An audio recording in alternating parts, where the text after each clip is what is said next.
నిజానికి పిఆర్సీ అంశంలో ఉద్యోగులు ఉపాధ్యాయులు చాలా దురదృష్టవంతులని చెప్పాలి. ఎందుకంటే ఈ ప్రభుత్వం అంటే గతంలో 10 సంవత్సరాలు పరిపాలన చేసినటువంటి టీఆర్ఎస్ ప్రభుత్వం, బీఆర్ఎస్ ప్రభుత్వం 2 పిఆర్సీలు ఇచ్చిన మాట వాస్తవమే.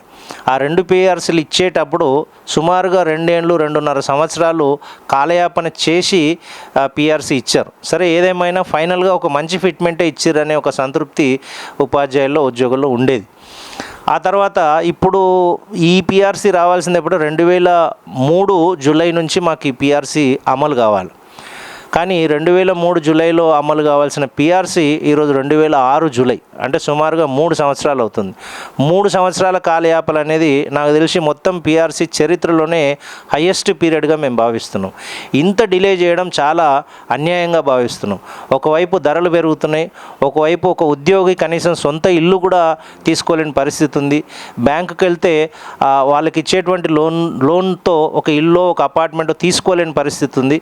కాబట్టి పిఆర్సీ అనేది ఉద్యోగుల హక్కు. ప్రతి 5 సంవత్సరాలకు ఒకసారి పెరిగిన ధరలకు అనుగుణంగా రివైజ్ చేయాల్సిన అంశం ఇది. ప్రభుత్వమే ఒక కమిటీ వేసి శాస్త్రీయంగా దాన్ని అమలు చేయాల్సిన పరిస్థితి. కానీ 3 సంవత్సరాలు దాటుతున్నా ఇప్పటి వరకు కూడా పిఆర్సీ గురించి ఆలోచన చేయకపోవడం చాలా దారుణమైన అంశం. ప్రతి ఉద్యోగిని, ప్రతి ఉపాధ్యాయుని పిఆర్సీ అంశం అయితే చాలా తీవ్రంగా కలిసివేస్తుంది. మీరు అన్నారు ఎప్పుడు వస్తుంది అని.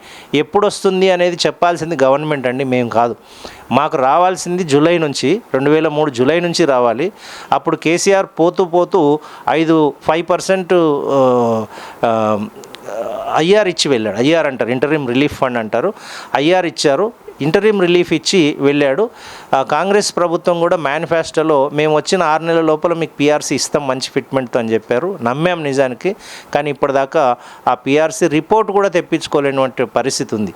అంతెందుకు గత నెలలో టీజీజేసీ సమావేశంలో డిప్యూటీ సీఎం గారు రాష్ట్ర అధికారులందరినీ కూర్చోబెట్టి, ఉద్యోగ సంఘాలందరినీ కూర్చోబెట్టి పిలిచిన సందర్భంలో మేము ఇమ్మీడియట్గా రిపోర్ట్ తెప్పిస్తున్నాం, తక్షణమే రిపోర్ట్ తెప్పించుకున్న ఒక మాట సీఎం గారి నోటి నుంచి వచ్చింది.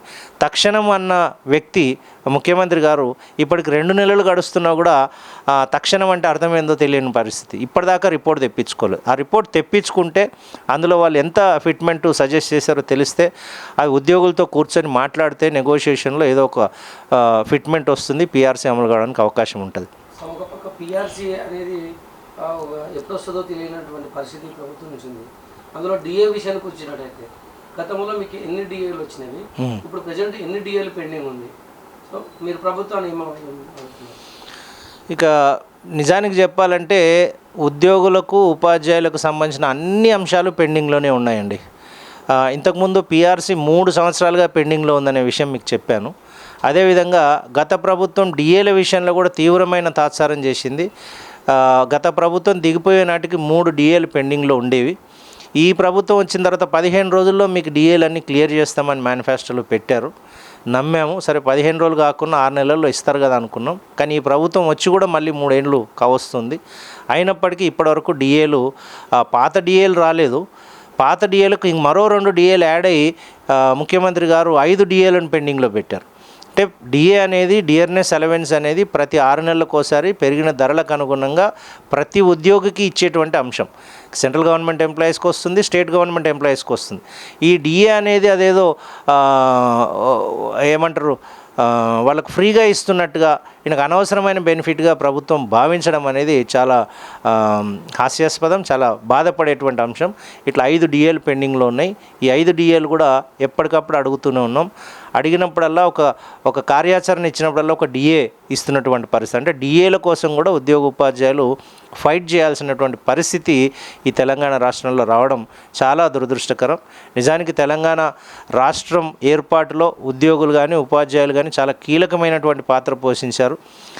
సకల జనుల సమ్మె ద్వారా, అదేవిధంగా అప్పుడు ఉద్యమ నాయకులు ఇచ్చినటువంటి ప్రతి పిలుపును కూడా ప్రతి ఉద్యోగి, ప్రతి ఉపాధ్యాయుడు తన భుజాల మీద వేసుకొని నడిపించడానికి కారణం ఏంటంటే ఆంధ్ర ప్రదేశ్ రాష్ట్రంలో ఉమ్మడి రాష్ట్రంలో ఉద్యోగ ఉపాధ్యాయ అంటే అన్ని వర్గాలతో పాటుగా ఉద్యోగ ఉపాధ్యాయులు కూడా తీవ్రంగా నష్టపోతున్నారు. మన రాష్ట్రం మనం సాధించుకుంటే మనకు రావాల్సినవన్నీ ఇన్ టైంలో వస్తాయని చెప్పి మేము భావించి ఆ రోజు ఉద్యమంలో పాల్గొన్నాం, తెలంగాణ రాష్ట్రాన్ని తెచ్చుకున్నాం. కానీ ఈరోజు చాలామంది ఒక 70-80% ఉద్యోగుల్లో మనసుల్లో ఏముందంటే ఈ తెలంగాణ రాష్ట్రం రాకముందే మా పరిస్థితి బాగుండే, అప్పుడే పిఆర్సీలు రెగ్యులర్గా వచ్చే హార్డ్లీ ఒక 6 నెలలో సంవత్సరము పెండింగ్ పడేవి, డిఏలు అనేవి పెండింగ్ అంశమే ఉండేది కాదు, అసలు ఏ రకమైన పెండింగ్ బిల్స్ కూడా ఉండేవి కాదు. తెలంగాణ వచ్చిన తర్వాత ఈరోజు అన్ని రకాల పెండింగ్స్ ఉంటున్నాయి. మేము నిజంగా తప్పు చేశామా అనే ఒక ఆలోచనలో కూడా కొంతమంది ఉన్నారంటే మనం ఆశ్చర్యపోవాల్సిన అవసరం లేదు. ఇలాంటి దుస్థితిలోకి ఉద్యోగుల్ని నెట్టివేయడం అనేది చాలా దారుణమైనటువంటి అంశం. పెండింగ్ సంబంధించి బిల్స్ పెండింగ్ ఉన్నాయన్నారు. గతంలో ప్రభుత్వం 100 రోజులలో దాదాపు 6,000 కోట్ల బిల్లు సంబంధించి సంబంధించి మొత్తం రిలీజ్ చేస్తానని చెప్పి నిజంగా అయిందా? పెండింగ్ సంబంధించి వాళ్ళు చెప్పినటువంటి 100 రోజులు ఈ పెండింగ్ బిల్స్కు సంబంధించిన అంశం, అసలు పెండింగ్ బిల్స్ అంటే ఏంటి అంటే చాలామందికి తెలియని అంశం ఏంటంటే, ఇప్పుడు ఒక ఉద్యోగి రిటైర్ అవుతాడు, రిటైర్ కాగానే తనకు రావాల్సినటువంటి బెనిఫిట్స్ అన్నీ వితిన్ 1 మంత్లో వచ్చేవి ఉమ్మడి ఆంధ్రప్రదేశ్ ఉన్నప్పుడు. ఇప్పుడు కూడా అట్లే రావాలి. ఉద్యోగి 30 ఏళ్ళు 35 ఏళ్ళు పనిచేసిన తర్వాత 1 నెల లేదా 2 నెలల లోపల వీళ్ళు బిల్స్ సబ్మిట్ చేయగానే వెంటనే వాళ్ళ ఖాతాల్లోకి రావాల్సిన అమౌంట్ రావాలి. అట్లా 1 నెల కాదు, 2 నెలలు కాదు, 6 నెలలు కాదు, సంవత్సరాలు గడిచిపోతున్నాయి. అందుకే వాటిని పెండింగ్ బిల్స్గా వాటిని మేము సంబోధిస్తున్నాం. అవే కాదు, ఒక ఉద్యోగి లేదా ఉపాధ్యాయుడు తన జీతం నుంచి ప్రతి నెల ప్రావిడెంట్ ఫండ్ అంటే గవర్నమెంట్ ప్రావిడెంట్ ఫండ్ జీపీఎఫ్ అని ఉంటుంది. ఈ జీపీఎఫ్లో ప్రతి నెల 5,000, 10,000, 20,000 ఫ్యూచర్ అవసరాల కోసం ఆ ప్రావిడెంట్ ఫండ్లో దాచుకుంటున్నాం. ఈ దాచుకున్న డబ్బు వాళ్ళ పిల్లల పెళ్ళిళ్ళకో లేకపోతే ఇంకేదైనా వైద్య ఖర్చులకో అవసరమైనప్పుడు వాటిని మేము రీఫండ్ అడుగుతాం. అంటే మా డబ్బులు మాకు ఇవ్వమని చెప్పి రీఫండ్ అడుగుతాం. కానీ ఆ రీఫండ్ కూడా మేము ఇప్పుడు మన సంగారెడ్డి జిల్లాలో పరిస్థితి ఏముందంటే 2005 మార్చి వరకు మాత్రమే వచ్చినాయి. 2025 మార్చి వరకు జీపీఎఫ్కి సంబంధించిన బిల్స్ వచ్చినాయి. ఇప్పుడు 2025 మార్చి తర్వాత ఇప్పుడు మళ్ళీ ఏంటంటే 2026 జూలై అంటే సుమారుగా 15 నెలలుగా మేము దాచుకున్న డబ్బులు జీపీఎఫ్లో పెండింగ్లో ఉన్నాయి. ఇది పెండింగ్ బిల్. దీన్ని ఏమని అడుగుతున్నాం. అదేవిధంగా టీఎస్జిఎల్ఐ అని ఒక లైఫ్ ఇన్సూరెన్స్ ఉంటుందండి. లైఫ్ ఇన్సూరెన్స్ ఎవరైనా ఎందుకు చేస్తారనేది కామన్ సెన్స్ ఉన్న ఎవరైనా కూడా లైఫ్ ఇన్సూరెన్స్ అంటే ఏదైనా అవసరం వచ్చినప్పుడు లేదా ఆ బాండ్ మెచ్యూర్ కాగానే వితిన్ 15 డేస్ లేదా 1 మంత్ నువ్వు ఎల్ఐసి కావచ్చు, ఏ రకమైన ప్రైవేట్ లైఫ్ ఇన్సూరెన్స్ కావచ్చు, ఇమ్మీడియట్గా డబ్బులు వస్తాయి. ఈరోజు లైఫ్ ఇన్సూరెన్స్ పాలసీని కూడా నమ్మలేని పరిస్థితి. టీఎస్జిఎల్ఐ 2 సంవత్సరాల నుంచి సుమారుగా ఇప్పుడు పెండింగ్లో ఉంది. అంటే లైఫ్ ఇన్సూరెన్స్ మెచ్యూర్డ్ అమౌంట్ కూడా మాకు ఇన్ టైంలో అదెంత ఉంటుంది, హార్డ్లీ ఒక 3 to 5 lakhs ఉంటుంది మ్యాక్సిమం ఎంప్లాయీస్కు.